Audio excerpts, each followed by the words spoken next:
Pandemic stinks. I feel like that could potentially be the sermon topic every week.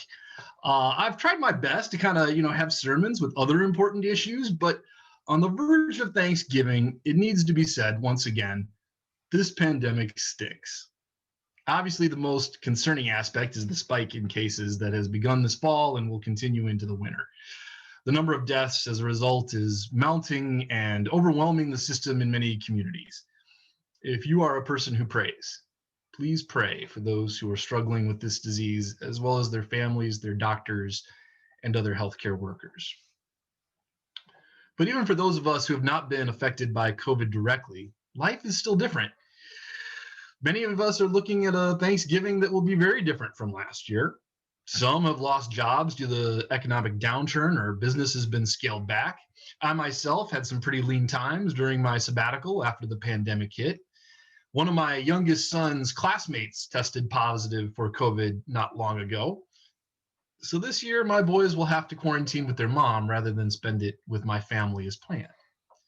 This is disappointing for everyone, of course, but what can you do? All you can really do is what we've been doing for the last few months. Scale back and get creative. Now, personally, I tried to look on the bright side of things. If I have a bad situation in which I've lost something that was important to me, I try to find something else that I've gained. One thing this year has taught me is that giving things up isn't so bad, especially if it's temporary. 2020 has forced us, whether we like it or not, to focus on the things that are the most important to us. What do we really value? What can I give up in my life that is superfluous? And if I can give it up, was it really that important to begin with? This morning, I'll be trying to make the case that short-term material pain can lead to long-term spiritual gain. Now, someone who really needs to learn that lesson, perhaps, is our friend, Ricky Bobby. His prayer to baby Jesus is something of a classic, at least among us ministers. Apparently, there's a lot of that scene was improvised by John C. Reilly. And if you get a chance, go take a look at the outtakes of the different kinds of Jesus that there are. I highly recommend it.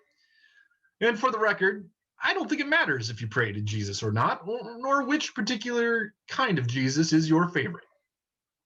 But what I find most interesting about that video is the excessive material display. Despite her claim of having slaved for hours over dinner, Ricky Bobby's wife simply put out a tremendous amount of fast food. There's also the assumption that their material wealth is the direct result of how well they pray. Money seems to be the thing they most desperately want from God. Although, to be fair, there is a prayer of gratitude for their prosperity, so you have to give them that. I think my favorite part was when Ricky Bobby had an endorsement deal in which he has a corporate sponsor even for saying grace. He has sold out 100%. Now, while it's an exaggeration, there are some quarters in which Ricky Bobby's faith and the prayer he gives is not too far off. I'm speaking of the so-called prosperity gospel, itself a distortion of the notion of the Protestant work ethic. If you've ever seen Joel Osteen and his hair on TV, then you haven't experienced the prosperity gospel. Not that I'm too jealous of his hair, mind you. Essentially, the prosperity gospel goes something like this. Material wealth is evidence that you have been blessed by God. If you do not have material wealth and desire it, then one only need to change your orientation to life. It's because you don't have a positive attitude towards things that you're not getting everything you want and desire in this world. Thus, the way to change this and to be showered in material benefits is to have a rosy outlook on whatever happens to you. Eventually, God will catch up to your positive attitude toward life with lots and lots of great stuff like nice cars and big houses. And if you lack these things, it is because of your bad attitude. Now, there's a lot to say about this position, and it gets criticized by Christians probably more so than it does the secular world. For one, Jesus has nothing to do with the prosperity gospel. He is rarely mentioned, and we will see why in a few moments. Joel Osteen received a lot of criticism one year for never talking about Jesus in one of his Easter sermons. Not once. Jesus on Easter. Even I do that. For that matter, what about Job? He did everything he was supposed to do and was good in the eyes of God, and yet was cursed and lost everything. Now, suffice it to say, I don't recommend this. I understand that folks are stressed out, but in my experience, spiritual problems and challenges usually have spiritual solutions, not material ones. Material goods solve our material needs. When we use material goods to solve our spiritual needs, the result is that it feels good for a moment, but then our former malaise sets in. We're not using the proper medicine for the illness we have. Henry David Thoreau wrote, "Our life is fittered away by detail. Simplify, simplify."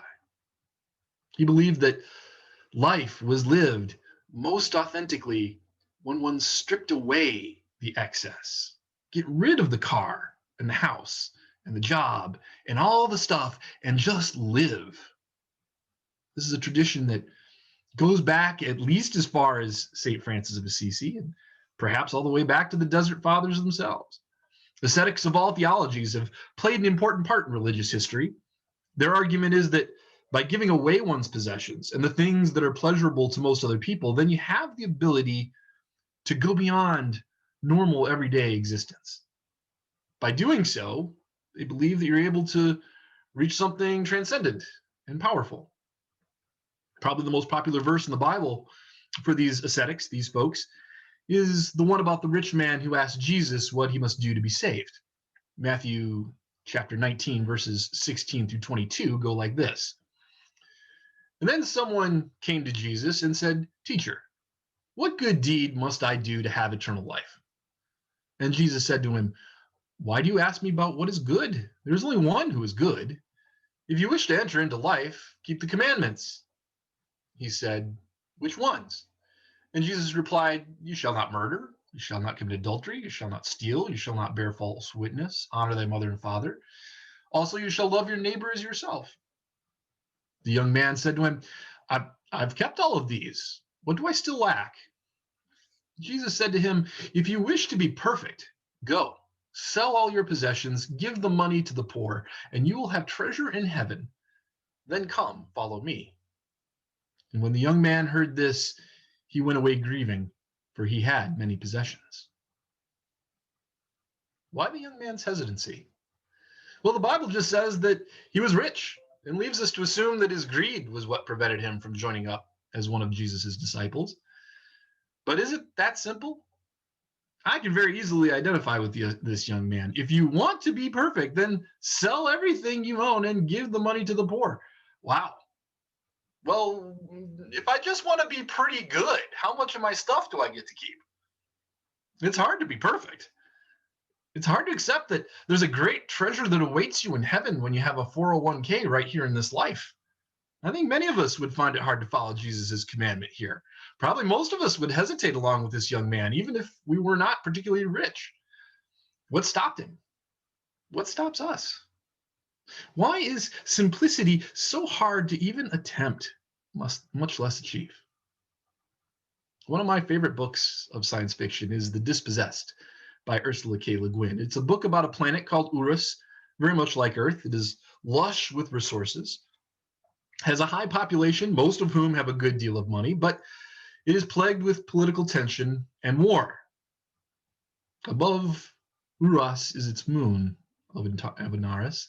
Anaris is a harsh place with little water and resources. Not many people live there, and those who do are followers of a specific philosophy that kind of combines elements of communism and anarchy. They have no government.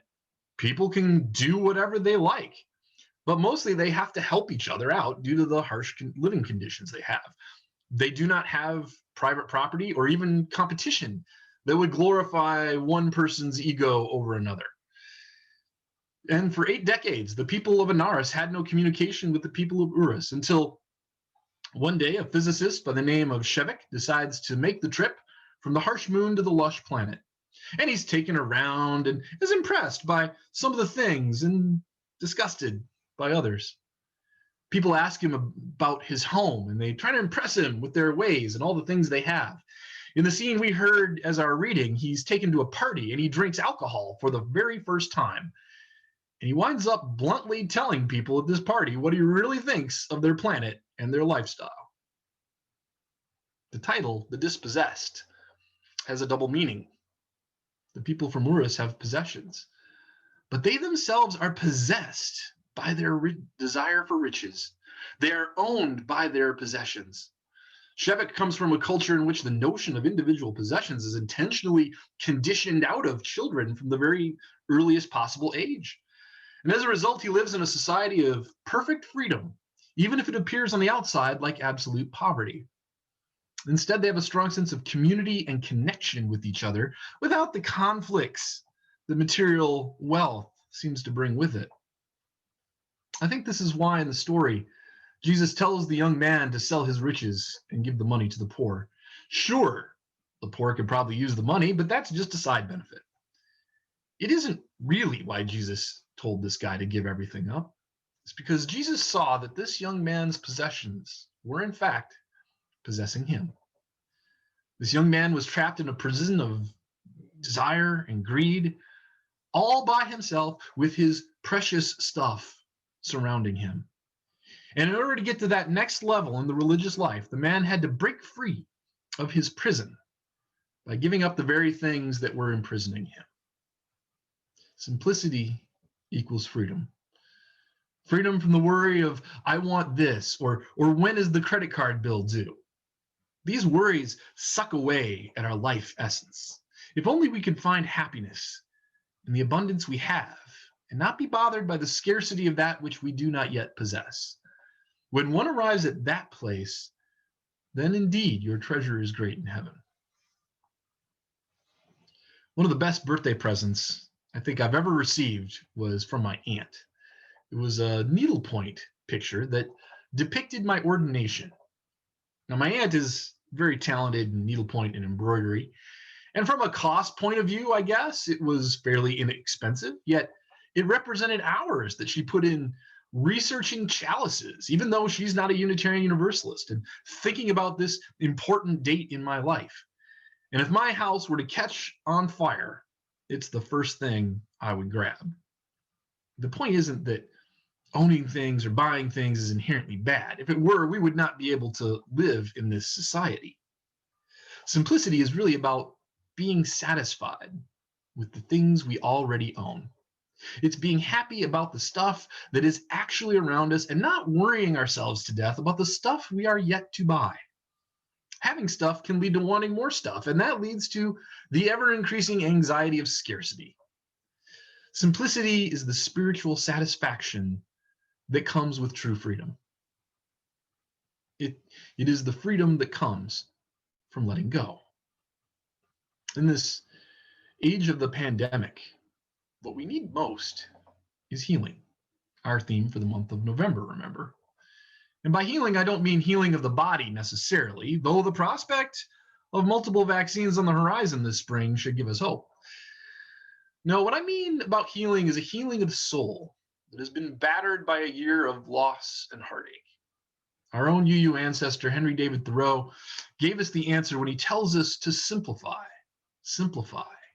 Boil life down to just what matters the most. Don't fritter your life away. Don't let an excess of material wealth become your prison.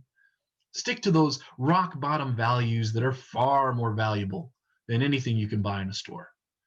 If you have to give something up you love, you might as well trade it in for spiritual insight and healing.